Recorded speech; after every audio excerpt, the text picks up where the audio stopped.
Muito boa tarde, pessoal. E aí, tudo bem? Estamos ao vivo. Tem alguém aí? Tem alguém aí? Galera, boa tarde. Júnior, Alessandra, K. Pinheiro, Mariane, boa noite, boa tarde. Vinícius Bazan, de Gramado, Vini, valeu. Carol Calé tá conosco também. Luísa Marques. Tá sendo incrível as lives, estou na área sempre. Júnior é meu aluno, meu mentorado, sempre na área.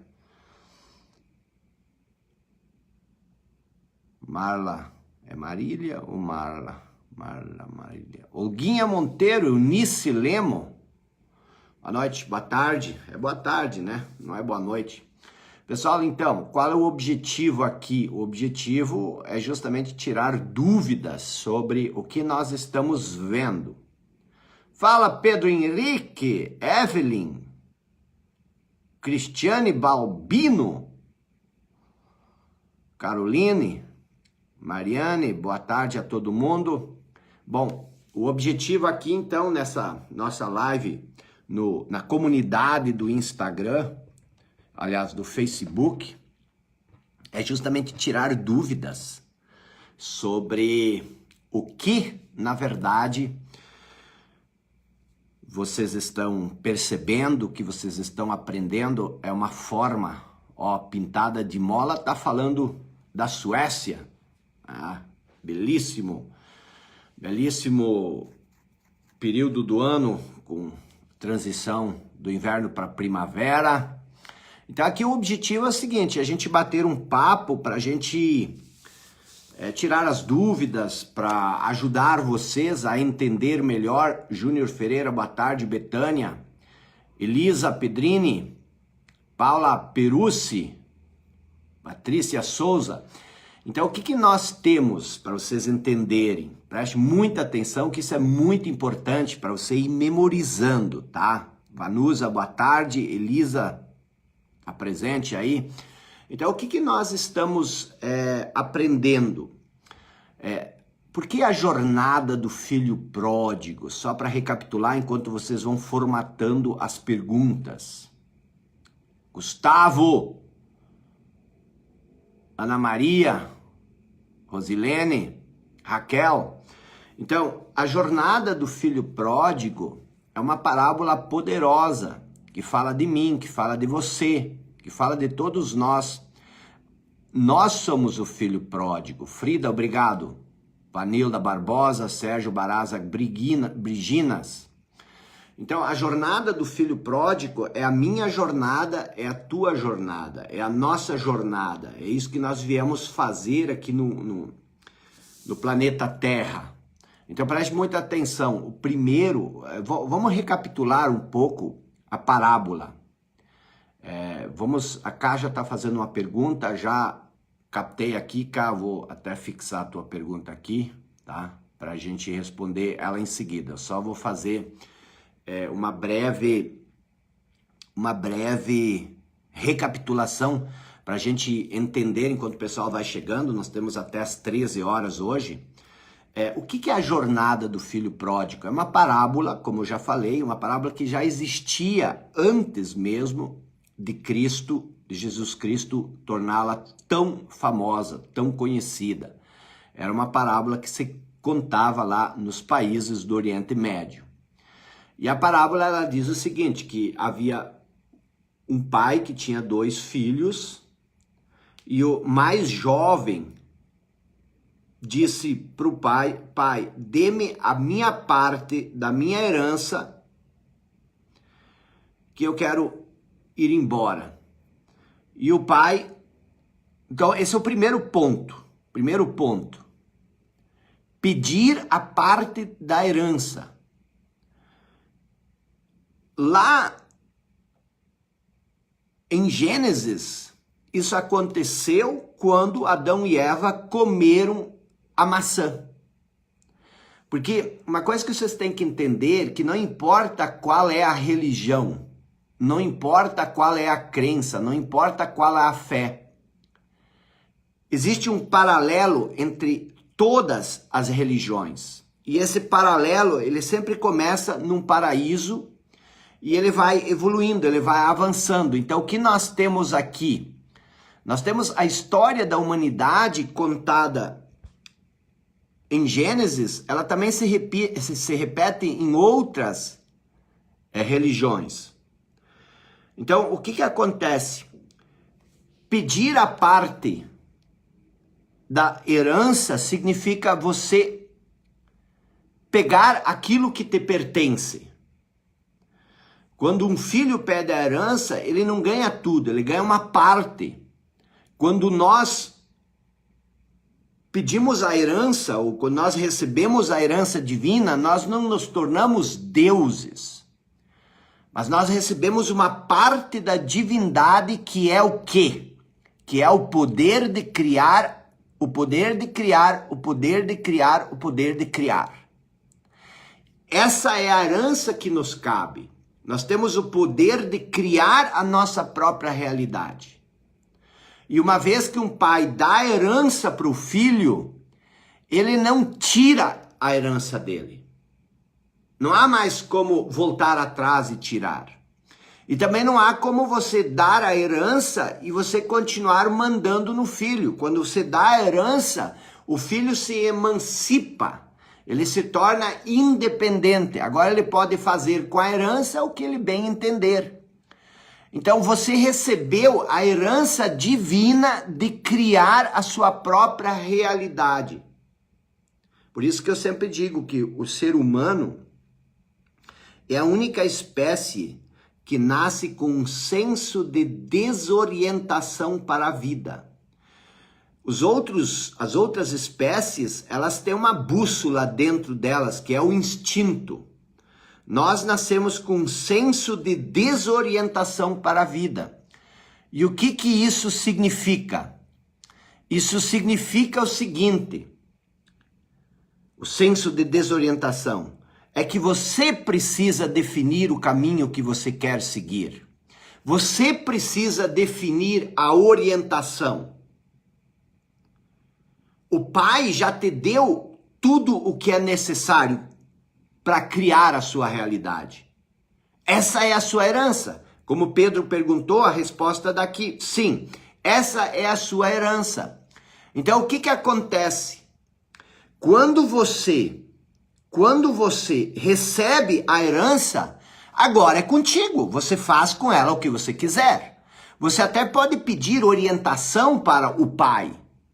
Mas o pai não vai interferir na tua herança, porque ela é tua. Então você recebeu o poder de criar e agora a questão está contigo. E aí você pega a sua herança e você faz o quê? O que você quiser. E a maioria de nós, e esse é o pecado original, pega essa herança para criar uma identidade sobre nós mesmos. O primeiro passo é a identificação.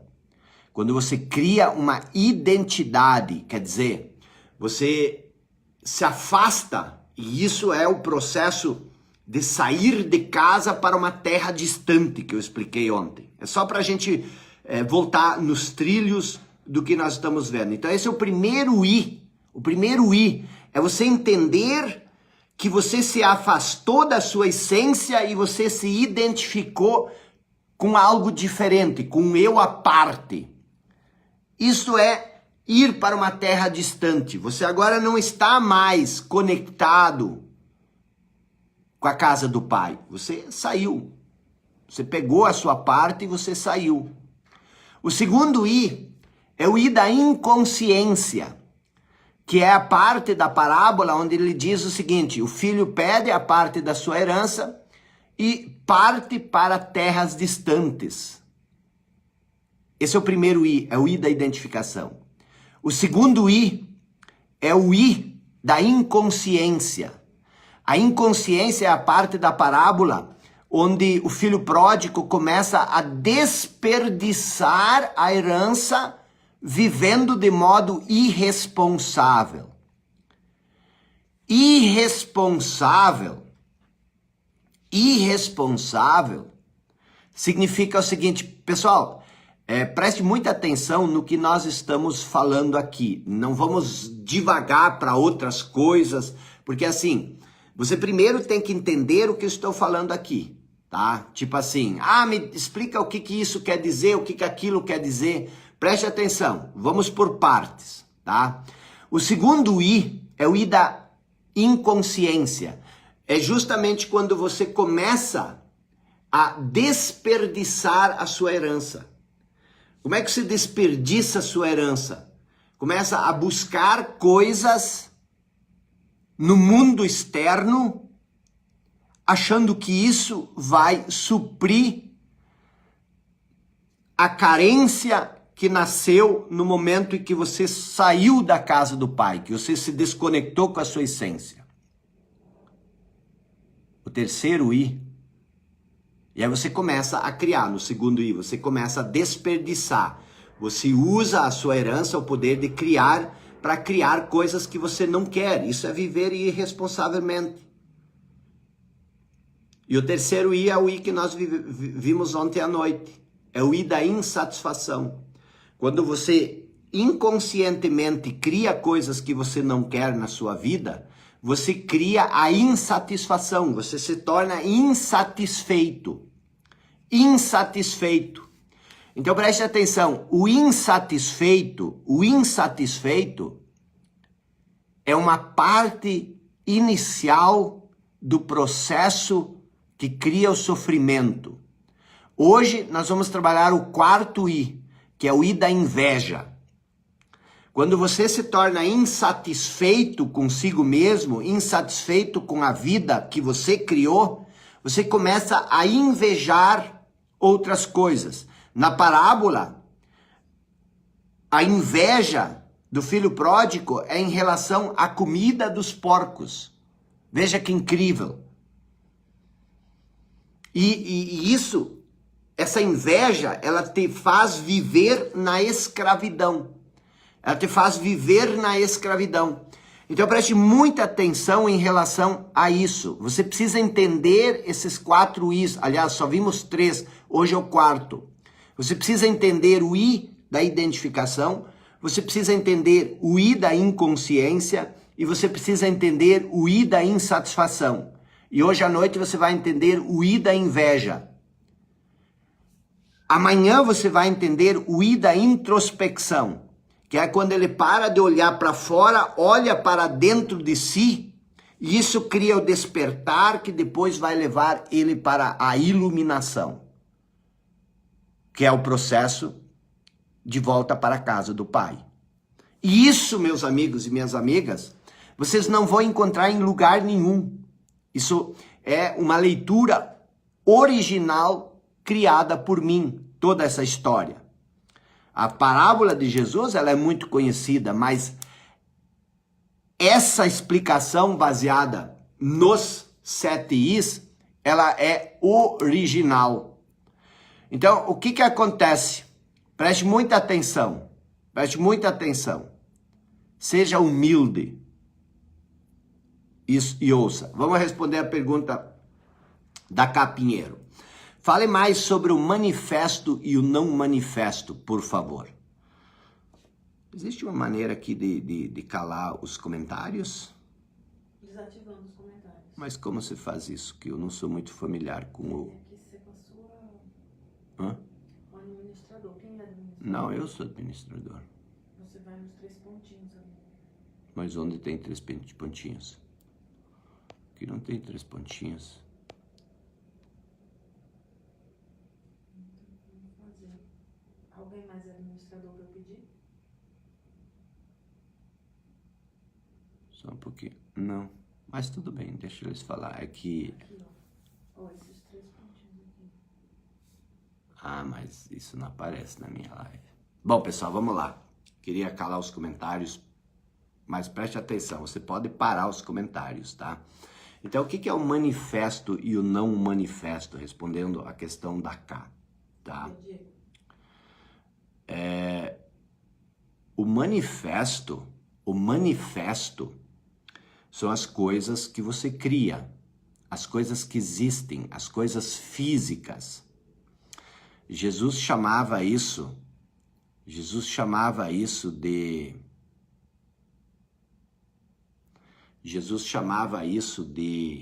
quê? Jesus chamava isso de o mundo. Existe o mundo e existe o reino dos céus. Por exemplo, naquela passagem onde ele diz, buscai primeiro o reino dos céus, que o resto será acrescentado, o que ele fala na verdade é o seguinte, buscai primeiro o reino dos céus. O que é o reino dos céus? Acho que eu expliquei isso ontem. O reino dos céus não é um lugar onde você vai após a morte. Aliás, é também isso. Por quê? Porque quando você morrer, quando essa carcaça, quando essa parte física se desintegrar, você volta para a sua essência. Você se torna aquilo que você era antes de se tornar esse corpo. Então você volta para o reino dos céus. Mas você nunca abandonou o reino dos céus também. O reino dos céus, aquilo que você era antes de se tornar esse corpo físico e para aquilo que você vai voltar antes de se tornar esse corpo físico, que é a consciência pura, que é o campo da potencialidade pura, você nunca deixou de ser isso. Você ainda é isso em essência. A única coisa, o único problema é isso que nós estamos contando. Você se identificou com a forma. O não manifesto é a não forma. O manifesto é a forma. O processo de manifestação é o pensamento. Então existe a não forma. O vazio é a não forma. Por exemplo, preste atenção. Existe um vazio. Se você olhar pela sua janela, você vai ver um vazio. Não existe nada nesse vazio. Isso é a não forma. Isso é o reino dos céus. Esse vazio é um exemplo, uma metáfora do reino dos céus. Agora, se você colocar um prédio, se você construir um prédio nesse vazio, você cria uma forma onde antes só existia vazio. E nessa forma, você pode construir uma casa e habitar nessa casa. Mas antes, não existia forma, só existia o vazio. A não forma é esse vazio. Esse vazio é a origem de tudo. Por exemplo, as pessoas perguntam, eu matava meus professores quando eles falavam do Big Bang. Eu dizia, tá, mas aonde que existia, o que existia antes do Big Bang?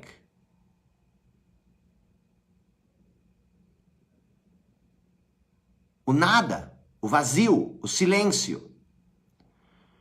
O Big Bang foi uma manifestação da forma. O que é o silêncio? Deus é o silêncio. O silêncio está em Deus. Quer dizer, Deus está no silêncio. Deus é o vazio, por isso que ele é a origem de tudo. Tudo nasce através dele. Qual é o grande problema? A identificação com a forma, que é a identificação com o conhecimento lá no Éden, comer a fruta do conhecimento, essa parábola maravilhosa, significa você se apegar à forma. Quando você cria uma imagem de si, você agora deixa de ser a sua essência e você se torna uma forma. Forma do quê? A forma de um pensamento. Você agora não é mais só eu sou. Você agora, eu sou burro, eu sou inteligente, eu sou bonito, eu sou isso, eu sou aquilo. E isso tudo que você acrescentou, isso é forma. Então o que acontece? Você criou uma ideia de si mesmo e você se separou da não forma. E aí você tenta criar mais forma a partir da forma que você tem. Por que existe a não forma e existe a forma? A mente é a não forma. Qual que é o grande problema? Você usar a não forma para criar uma forma mental e usar essa forma mental para criar. Você corta o fluxo, é isso que eu expliquei ontem. Então, o que é que você está aprendendo aqui? O que é voltar para a casa do Pai? É você se conectar com esse vasto campo de inteligência que é a sua essência. É você voltar a se conectar com a divindade que existe em você.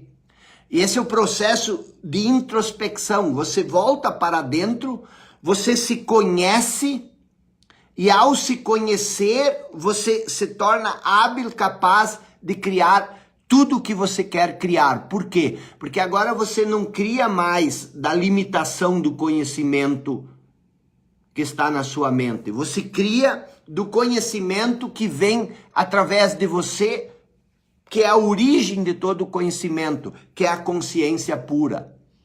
Isso pode parecer um pouco abstrato, mas se eu fizesse os desenhos aqui, que eu não tenho essas ferramentas aqui, você entende isso facilmente, sabe por quê? Porque isso é o que você é.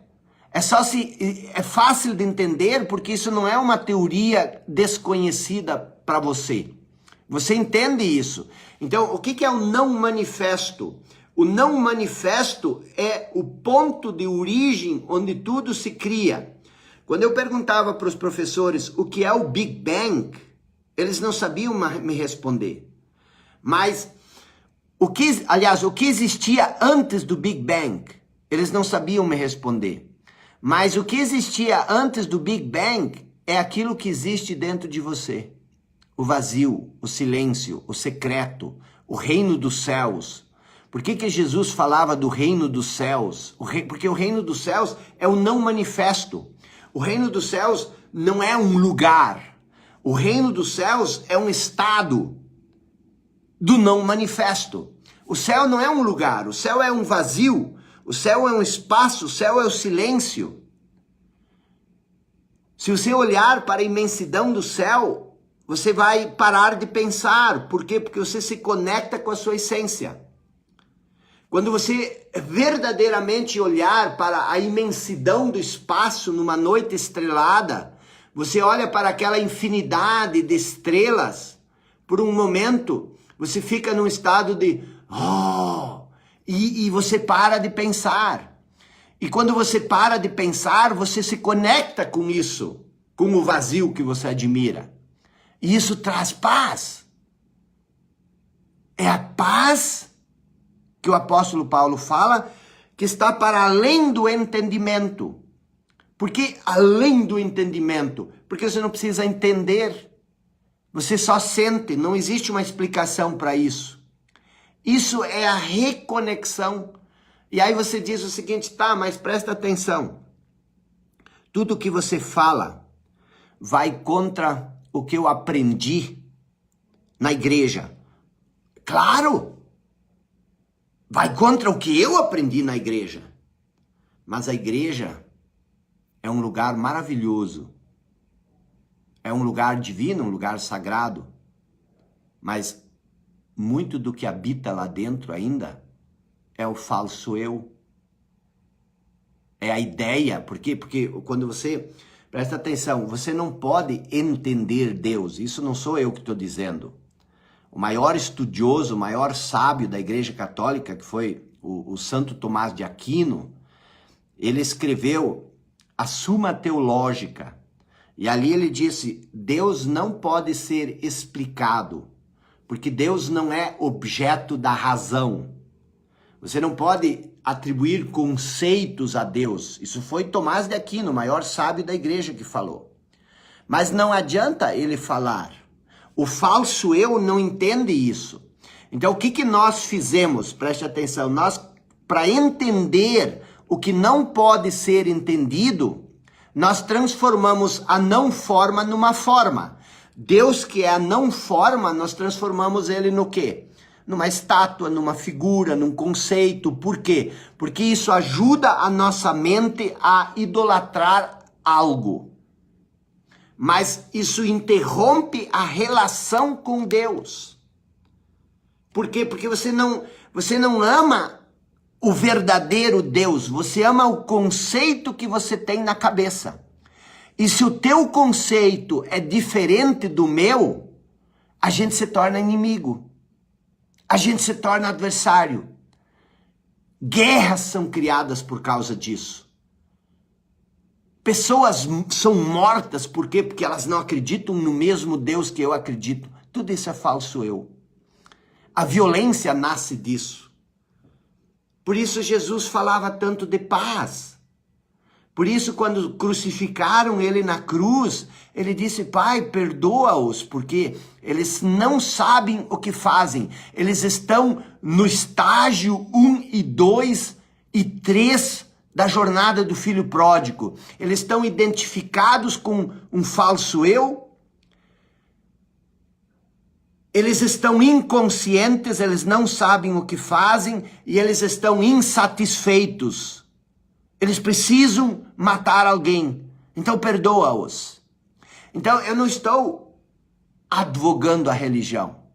Eu estou dando mais profundidade ao conhecimento que ainda está obscurecido pelo falso eu na humanidade. Por isso existe tanto sofrimento, tanta violência, tanto ressentimento, tanta mágoa, tanta... Te imagina, preste atenção. E aí, como nós não conseguimos sair desse estado, o que nós fazemos? Nós começamos a justificar o nosso sofrimento. Nós começamos a dizer, eu nasci para sofrer, eu nasci para pagar os meus pecados. E a gente começa a criar teorias para justificar a nossa miséria porque a gente não consegue sair delas. É falso eu. O falso eu busca uma justificativa, entendeu? Ele racionaliza, ele cria uma história. Só que no fundo, a nossa alma, no fundo, a nossa essência, aqui, o mais profundo não é a nossa essência, ela está obstruída. E essa obstrução, ela cria esse sentimento de incompletude, de vazio, de incapacidade. E aí o falso eu quer resolver isso de que forma? Buscando coisas materiais. Você não precisa fazer isso. Então, respondendo a tua pergunta, falando mais sobre o manifesto e o não manifesto, eu precisaria no mínimo 3 horas no meu flip chart grande que eu comprei da Itália para explicar isso. Por quê? Mas eu vou tentar explicar isso. De novo, eu expliquei isso ontem. O não manifesto é a sua centelha divina. Aliás, a centelha divina, ela é a sua conexão com o manifesto. A mente bloqueia isso. Quando você se identifica com a mente, você obstrui o acesso, porque você cria um outro eu. Preste atenção, eu vou tentar desenhar isso aqui, ó, tá? Então você tem uma chama divina, tá? E isso aqui, ó, você tem uma chama divina. Antes de nascer, você é essa chama divina. Uma criança é essa plenitude, essa chama divina. Aí o que você faz? Essa chama divina, ela tem poder. Ela te dá o poder de criar a sua realidade. E aí o que você faz? Você usa essa chama divina e isso foi escrito lá no paraíso. Você cria um falso eu. O que é um falso eu? São conceitos, rótulos, crenças. Então o que acontece? Você é essa chama divina, você cria um falso eu, feito de conceitos, rótulos, ideias, e você começa agora, você nunca mais olha para dentro, você nunca mais faz esse movimento, que é a aula 5, da introspecção. Uma vez que você rompeu o contato com essa chama divina, você agora sente um deslocamento. Presta atenção. Esse braço aqui, ele é maravilhoso. Por quê? Posso mexer ele, eu posso fazer coisas, eu posso escrever, eu posso fazer um monte de coisas. Mas só porque ele está conectado com o corpo. Se eu deslocar esse braço, qualquer coisinha que eu fizer dói. Por quê? Porque ele está machucado, ele está deslocado. Então isso é o seu falso eu. Por que o seu falso eu, ele é dolorido, como eu expliquei ontem? Ele é dolorido porque ele está deslocado. O falso eu é um eu deslocado. Ele não tem mais contato com o corpo, com o divino, da onde ele faz parte. E essa dor é o medo, é a sensação de não ser completo, é a sensação de ainda não ser ninguém. Por quê? Porque ele é vazio.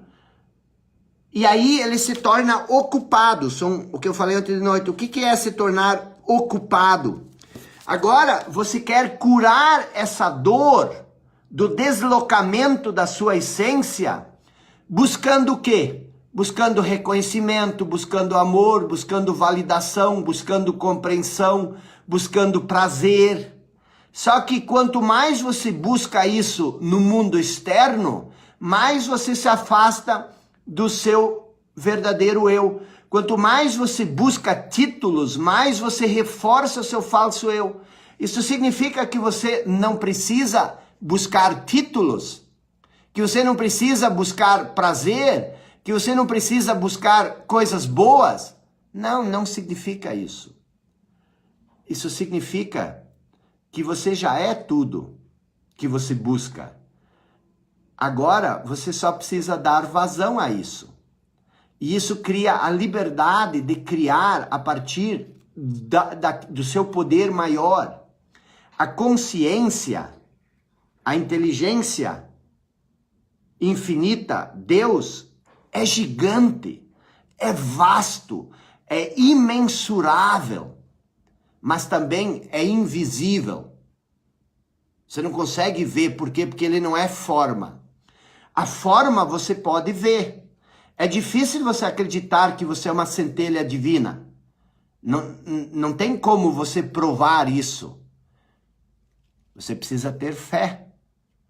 É a fé que move montanhas. Qual é a montanha que está no seu caminho? A montanha, se você tiveres um pouquinho de fé, disse Jesus. Fé no quê? Não é fé em Deus. E daí achar que Deus tem que fazer as coisas por você. Isso tem funcionado? É fé em algo. É fé em não. É fé a partir de que você possui uma conexão com algo maior do que você. Que você não é um fragmento isolado. Que a sua essência é a mesma essência que existe em todo mundo. Tem uma passagem que Jesus diz o seguinte: então vocês ainda não entenderam, mais ou menos isso, vocês ainda não entenderam que eu estou no Pai e o Pai está em mim? O que significa? Eu estou conectado ao Criador e o Criador está em mim, através dessa chama, dessa centelha. E que você, ele disse numa passagem logo após essa, disse, para que você esteja no Pai, como eu estou no Pai, como o Pai está em mim, e para que o Pai também possa estar em você. Quer dizer, faça o retorno para a casa do Pai, como Jesus explicou na jornada do filho pródigo, para que você se volte a se conectar com a não forma, com o não manifesto. E assim você possa sentir tudo isso. Então, a fé significa não fé em algo externo. Porque o que acontece? Dostoiévski disse o seguinte: todos nós temos um vazio em nós do tamanho de Deus. Se esse vazio está dentro de nós, o que o falso eu faz? Ele busca preencher esse vazio, criando aqui um homem barbudo, e chama isso de Deus. Isso aqui é um conceito. Isso não é o reino dos céus. Isso é um conceito. O reino dos céus é o vazio que existe dentro de você, que é a vida, que é o caminho, que é a verdade. Então isso não é religião, isso é a vida. Isso é o caminho, isso é a verdade. O que é o príncipe das trevas? É quando você transforma tudo num conceito. O conceito te separa daquilo que você... Pense sobre o seguinte. Fabiana, pega um tubinho ali de mel para mim, por favor. Então, o que acontece? A Fabiana, às vezes, eu peço para ela me ajudar aqui, tá? Ela fica só fazendo os trabalhos dela. Deixa eu dar uma ideia para vocês. Presta atenção. Sim, pode ser. Olha aqui, ó. Presta atenção. O que é isso aqui? Isso é mel. Eu vou explicar agora como é a sua relação com Deus, tá? Isso aqui é mel. Imagine e suponha que você nunca tenha experimentado mel na sua vida, tá? Você não sabe o que é mel, você nunca experimentou o gosto de mel. Agora eu vou fazer o seguinte, eu vou começar a falar sobre mel para você. Cara, o mel, ele tem um gosto meio adocicado. O mel é uma coisa muito boa. O mel, ele faz bem para a saúde. O mel, ele tem várias propriedades que aumentam o seu estado imunológico. Agora, deixa eu falar do sabor do mel. Ele é um pouco pastoso, mas é um pouco açucarado. Cara, você sabe tudo sobre o mel. Você sabe 1001 conceitos. Eu te expliquei tudo sobre o mel. Mas você realmente sabe o que é o mel? Não, você não sabe. O que nós fazemos com a imagem de Deus? Nós filosofamos sobre, nós falamos, nós temos 1001 conceitos, 1001 atributos, nós louvamos, nós agradecemos. É isso que se representam as imagens que são tão condenadas no Antigo Testamento. Agora, não é muito mais simples eu fazer o seguinte para você? Eu fazer o seguinte, eu dizer, ó, isso aqui é um mel. Experimenta. Experimenta.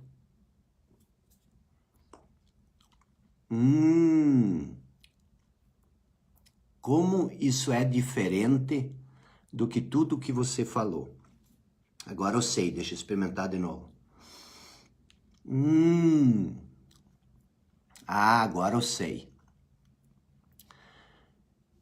Eu ainda preciso te explicar o que é o mel? Não, você já sentiu o sabor. Você já sabe o gosto. Pronto. Então o que nós fazemos? Nós filosofamos, nós falamos, mas nós não experimentamos, nós não sentimos. O gostinho do mel ainda está na minha boca. As suas palavras não fazem mais sentido para mim. Que eu já sei o que é o mel agora. Eu já experimentei ele. Então eu te pergunto, você realmente já experimentou uma conexão íntima, uma conexão profunda? Você já sentiu essa chama dentro de você? Ela já emergiu em você? Você já sentiu isso? Você não pode sentir isso se você não conseguir se libertar do falso eu. Porque o falso eu é conceito. O falso eu é filosofia. E o falso eu, ele é um senhor. E outro senhor é a centelha divina. E você não pode servir a dois senhores. Eu posso te falar todos os conceitos, explicar o gosto do mel. Mas se você não experimentar, você não sabe o que é mel. E aí, tem uma outra passagem na Bíblia que Jesus, os apóstolos perguntaram para ele, por que você fala em parábolas? Cara, presta atenção, os apóstolos eram os amigos de Jesus. Você não fala com seus amigos através de parábolas. Você não age assim. Isso é estranho. E aí os apóstolos perguntaram para Jesus, mas por que você fala em parábolas? Qual é o teu problema? Você é estranho, por que você fala em parábolas? E Jesus disse, eu falo em parábolas porque vocês têm ouvidos, mas não ouvem. Vocês têm olhos, mas não veem. Agora traz isso para 450 anos antes de Platão, 450 anos antes de Jesus, para Platão, quando Platão escreveu o mito da caverna. O que ele disse ali? Ele disse que nós vivemos no fundo de uma caverna, presos, olhando só para o fundo da caverna, e que existe uma fogueira que projeta sombras para o fundo da caverna, e que nós pensamos que essas sombras são a realidade, e que o que nós vemos na verdade são pálidas sombras da realidade. Por quê? Porque a mente, o falso eu, ele cria conceitos sobre todos. Jesus falava, amai-vos uns aos outros. O que significa amar? Amar não é esse apego que a gente tem. Amar não é essa idolatria que a gente tem com as pessoas que nos elogiam. Ele dizia, amai também os vossos inimigos. Então, o que é o amor? Preste atenção, é uma definição gigantesca. Nunca mais esqueça isso. O amor, Deus é amor. Deus é amor. Isso está na Bíblia, Jesus disse isso. Deus é amor. E o que é o amor? É a essência que existe dentro de você. Amor é Deus em você. Então, o que é amar a outra pessoa? É reconhecer a essência da outra pessoa. Mais profundo ainda, escrevam isso. Amar é reconhecer a tua essência no outro. Amar é reconhecer o teu Deus que está dentro de você no outro. E isso você não pode fazer se você não reconhece a sua essência. Se você não reconhece a sua essência, o que você vai ver na outra pessoa? O falso eu. E o que é o falso eu? Os conceitos, os rótulos.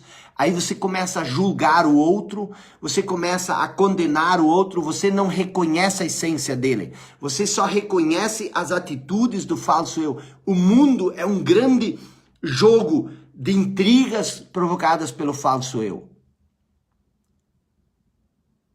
Presta atenção, o que você realmente sabe sobre o outro? O que tu pensa sobre ele? E o que tu pensa sobre ele define o outro? Será que o outro verdadeiramente é aquilo que você pensa sobre ele? É?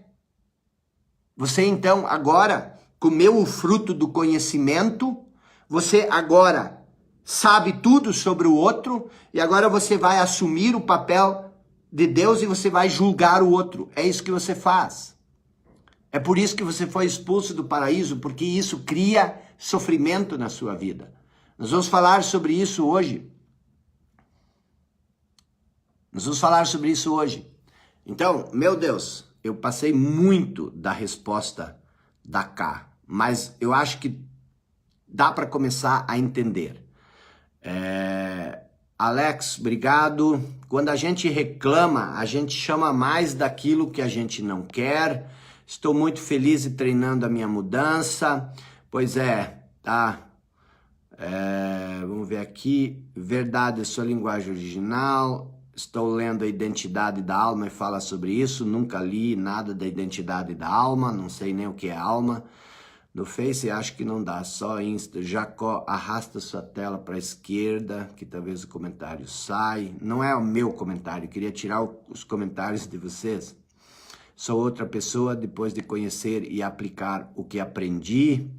Já entendi que a raiz dos nossos problemas está nas convicções inadequadas. Errado, Thaís, tá? Todas as convicções são inadequadas, tá? Mas a nossa vida está estruturada sobre as convicções. E quando você está convicto de uma coisa, você comeu a fruta do conhecimento. Você agora acha que você sabe. Mas deixa eu te fazer uma pergunta. Isso aí serve para todos. Eu estou usando aqui os comentários para a gente alinhar alguns pontos. Preste muita atenção.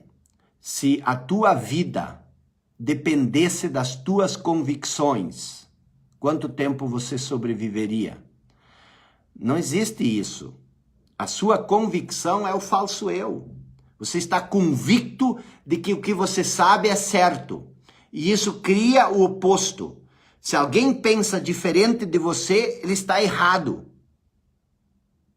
Isso cria guerras. Isso mata pessoas. A guerra mundial que matou milhões de pessoas, milhões de pessoas, era a convicção de que a raça ariana era superior. Era a convicção de que algumas pessoas tinham que ser exterminadas para que o mundo se tornasse um lugar melhor. Convicção é conhecimento. E conhecimento sem consciência, que é a convicção, é uma prisão. Então você se prende, você se torna preso, escravo daquilo que você acredita. Não existe escravidão maior, tá? Por mais capazes e inteligentes que possamos ser, da vontade de mudar, do esforço, não conseguimos. De forma prática, como não se deixar guiar de forma inconsciente por esses padrões? Como deixar claro os padrões e as convicções inadequadas? Ponto 1. Se você quer entrar no reino dos céus, se conectar com a sua essência, renuncie a ti mesmo. Abra mão das suas convicções. Você não pode servir as tuas convicções, a tua inteligência limitada e a inteligência infinita. Você obstruiu a inteligência infinita com as tuas convicções. Você acha que aquilo que você acredita é verdade. E não é. Não é. A verdade é uma só. Ela não pode ser o que você acredita, porque outras pessoas acreditam coisas diferentes. Abra mão das suas convicções. É o primeiro passo. Você não sabe as convicções. Porque quando você sabe, você não precisa ter fé. E as coisas grandiosas na vida, elas não se revelam através do conhecimento. Elas se revelam através da fé, mas não fé em alguém, que alguém vai fazer alguma coisa por você. Quando Einstein já era velhinho, e perguntaram para o Einstein, se você pudesse fazer uma coisa na vida ainda, o que você queria? Ele disse, eu queria conhecer a mente de Deus. O que é conhecer a mente de Deus? É justamente isso, ele experimentava isso, tá?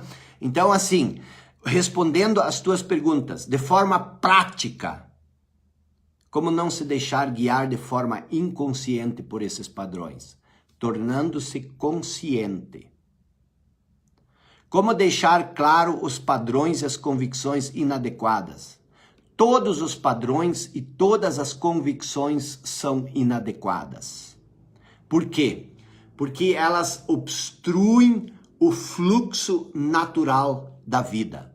E você precisa entender o seguinte, toda essa luta para ter convicções adequadas é para quê?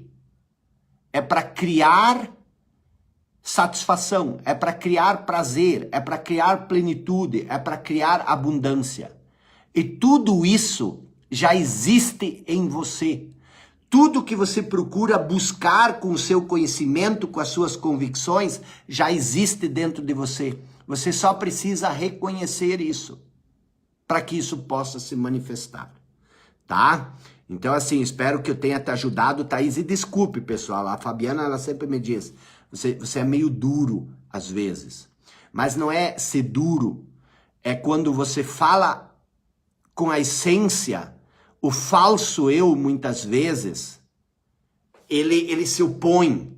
E eu vou falar sobre isso hoje à noite. Eu vou falar como as coisas que te perturbam e que criam esse sentimento de rejeição, como isso te define. Como você pode entender o seu falso eu a partir das coisas que te incomodam? Nós vamos falar sobre isso hoje. Hoje o circo vai pegar fogo. Vamos ver aqui, ó. Eu nunca entendi o porquê a mente está sempre tentando nos parar, contando histórias e tentando nos diminuir. Porque ela funciona assim. Não. A mente ela é uma ferramenta maravilhosa. A mente ela não procura te sabotar.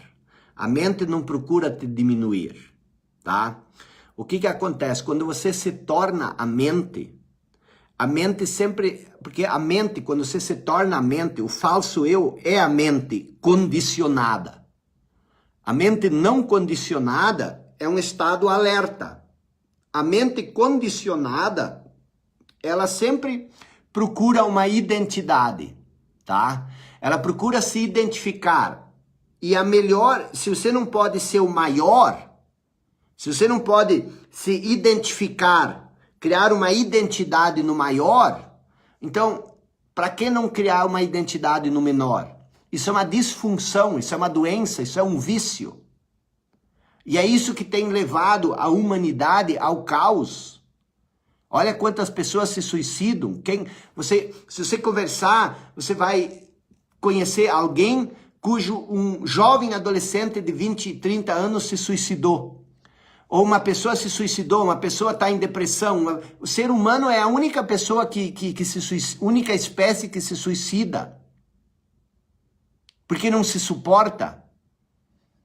Então o que acontece? Não é que a mente conta histórias. Você se identificou com as histórias da mente. E é para reforçar a identidade. Isso é muito fácil de entender, Cláudia. Mas a maioria das pessoas vive nesse estado. Vamos lá. Essa explicou sim, muito bem, a vida eterna. A Thaís, exatamente. Presta atenção, Thaís, só para você entender. Onde é que está a confusão das coisas? A confusão está no seguinte. A gente equivocadamente acha que o oposto da morte é a vida. Mas o oposto da morte, a morte, é o fim. O que é o começo? O nascimento. Então, o oposto da morte é o nascimento, não a vida. A vida é eterna. E se você olhar para a sua vida a partir do manifesto, se o seu ponto de referência for o objeto, o que é objeto? É você. Aí você olha para a sua vida e você vai sofrer com cada estágio.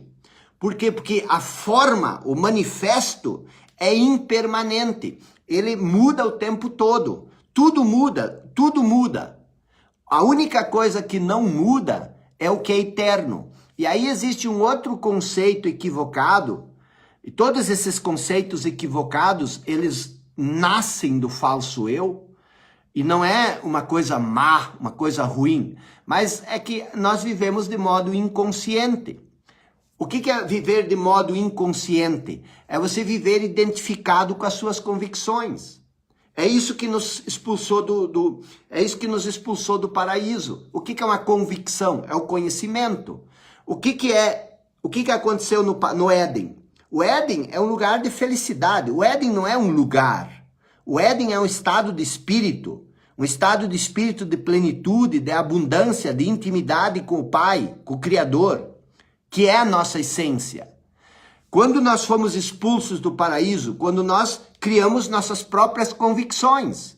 As próprias convicções, elas nos separaram desse estado de espírito de plenitude e criaram a comparação. A comparação cria escassez. A escassez cria resistência. A resistência cria negatividade. E aí houve uma transição do estado de espírito de plenitude para um estado de transição de escassez.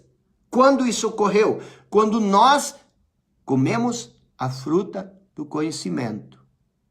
Isto é, quando nós criamos nossas próprias convicções e começamos a criar o mundo a partir das nossas próprias convicções. Tá me entendendo? E aí, o que significa ser expulso do paraíso? significa perder aquele estado de espírito de plenitude e abundância. E qual é o outro lado da moeda? O outro lado da moeda é o sofrimento. É isso que a gente sente, tá?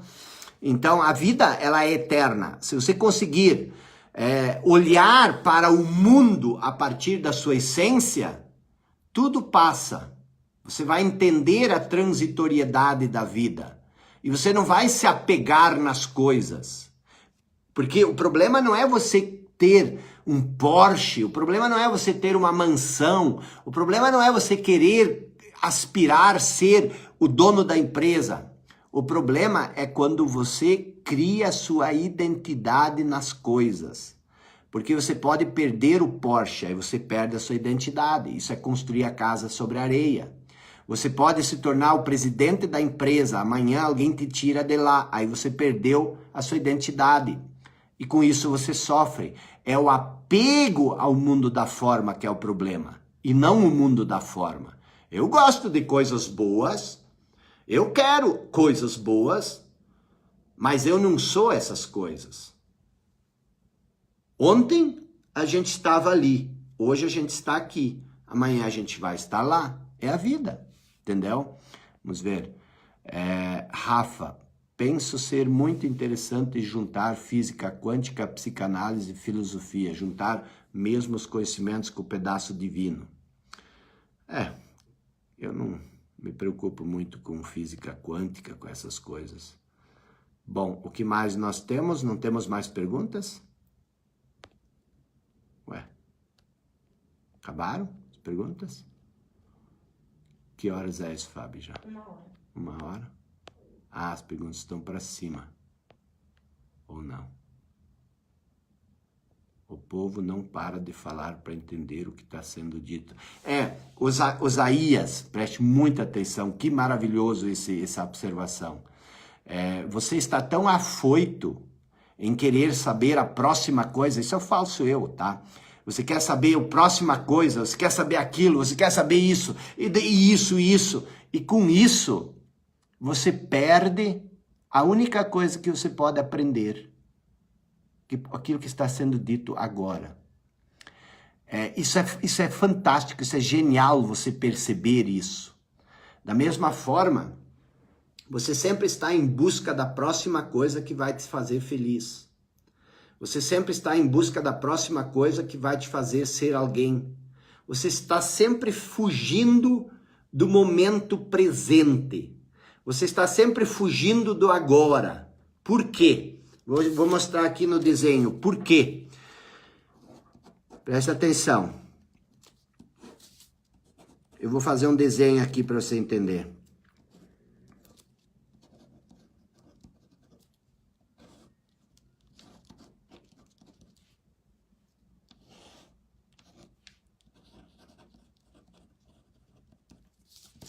Ó, presta atenção. No passado, falta um desenho aqui, ó. Falta a parte do desenho. Vamos ver aqui, ó. Deixa eu te dizer, vou mostrar aqui.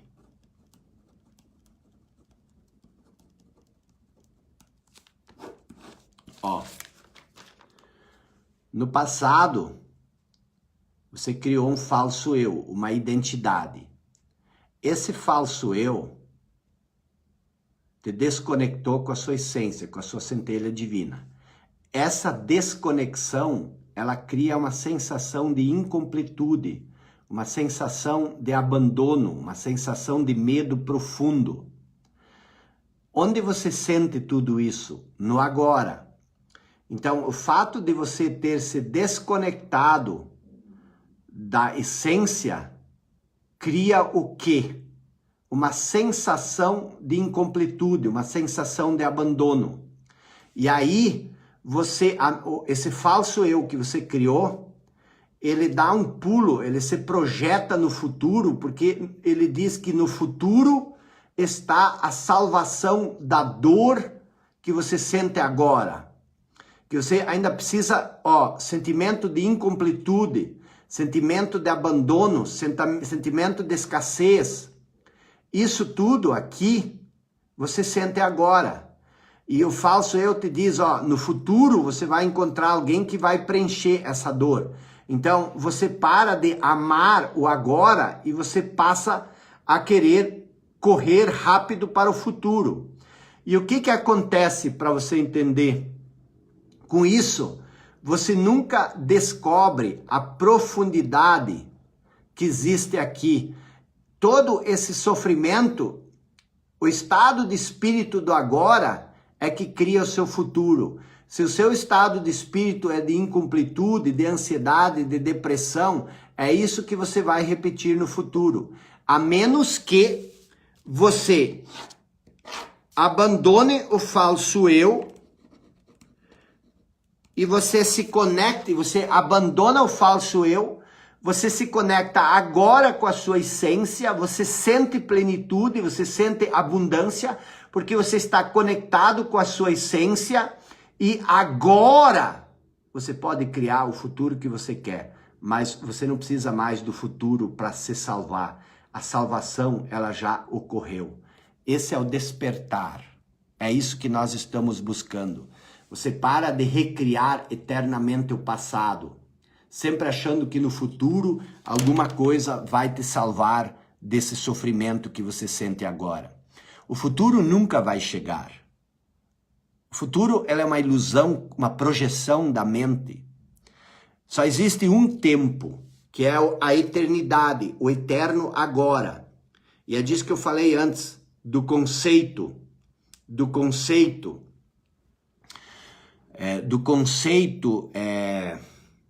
de eternidade. Eternidade não é um tempo sem fim no futuro, porque o futuro não existe. Eternidade é o eterno e sempre presente momento do agora. Só existe o agora. Nós começamos essa live no agora, estamos fazendo ela no agora e ela vai terminar no agora. Vou encerrar ela agora. Eu estou falando agora. Quando eu encerrar ela, vai ser um agora. Ana Paula, sobre a esse ponto, existe inveja positiva? Não, isso tudo são bobagenzinhas, inveja positiva. Inveja é inveja, inveja positiva, pensamento positivo, pensamento negativo.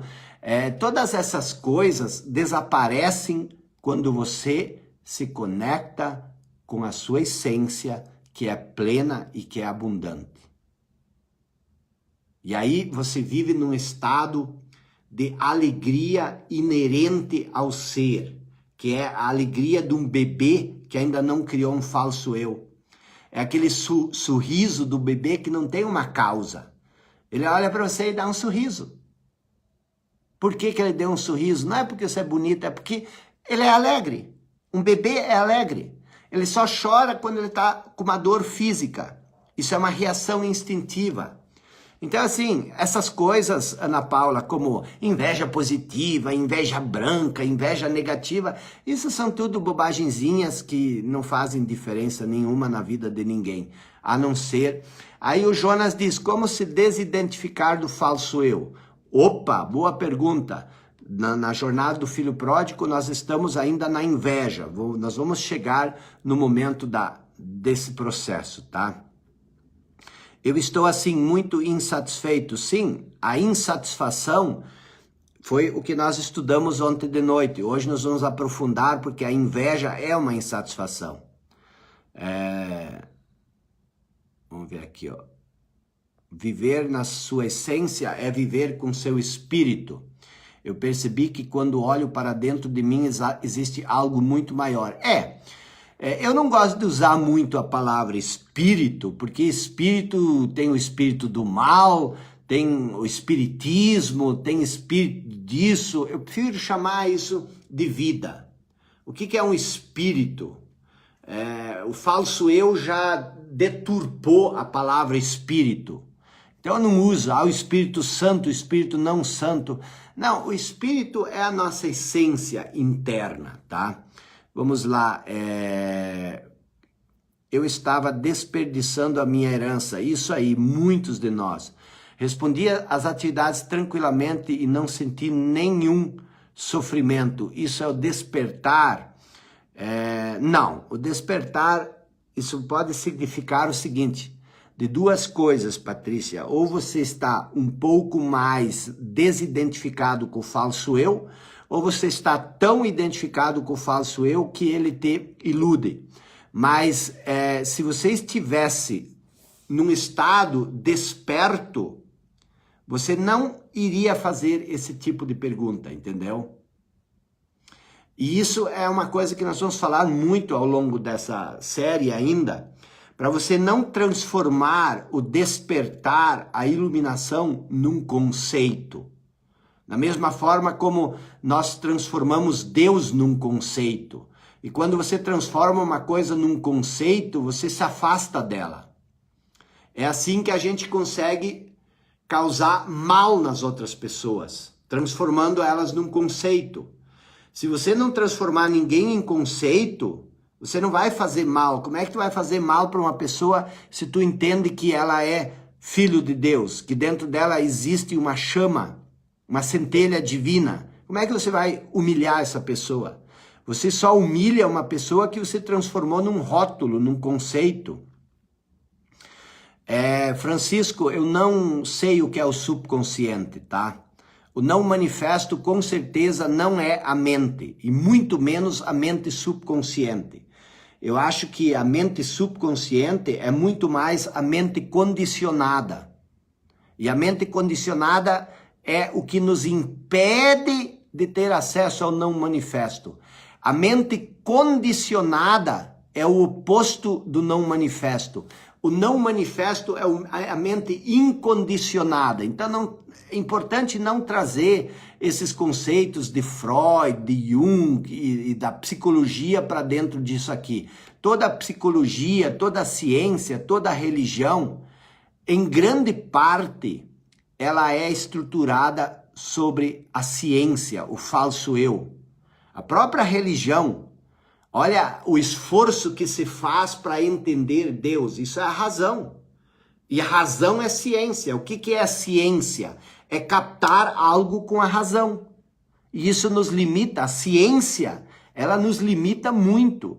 Por quê? Porque ela nos limita aquilo que é possível através da razão. A ciência é conhecimento comprovado.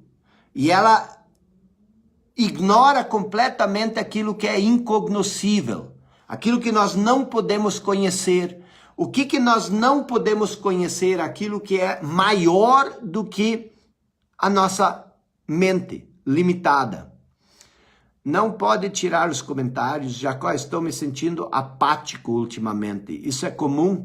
Não, apatia é coisa do falso eu, porque quando você se torna apático, você não reconhece, você não ama a pessoa, você não se conecta com a natureza. A apatia é uma renúncia à vida. Você perdeu o encantamento. A vida é magia. A vida é encantamento. A vida é deslumbre. A vida é empatia. Você vê um passarinho voando, você se deslumbra. Por quê? Porque isso é mágico. Você vê uma flor desabrochar e você fica encantado. Por quê? Porque isso é um milagre, isso é mágico. Todo o conhecimento do mundo não conseguiria fazer o desabrochar de uma flor que acontece de forma tão natural no jardim. Então a vida é magia, a vida é encantamento. Você tem o poder de criar, você pode criar o que você quiser, você pode criar tristeza, sofrimento, limitação. Deixa eu te dizer uma coisa. Você está empenhando tanto esforço, tanta energia para criar essa vida medíocre, que você não faz ideia. É muito mais leve, é muito mais fácil criar uma vida sublime do que criar uma vida pequena. A energia negativa, ela precisa ser muito grande para tu restringir o que há de divino em você. A identificação, a casca do falso eu, ela tem que ser muito dura. O casulo tem que ser muito firme para não romper essa grandiosidade que existe dentro de você. Já respondi aqui. Bom, pessoal, Até a noite. Até a noite. Nós vimos ontem que você não pode receber aquilo que você não dá. Traga mais pessoas para ter acesso a esse conhecimento. Vamos bater os 6.000. Eu não preciso disso, você não precisa disso. Mas vamos brincar com a forma, vamos criar isso. Se tiver 2.000 pessoas, 500 pessoas, está tudo bem. Mas vamos tentar brincar com a forma, vamos tentar criar, vamos tentar fazer alguma coisa diferente. Usa a centelha divina para iluminar, para ser luz. Que tal? Um abraço, boa noite, tamo junto!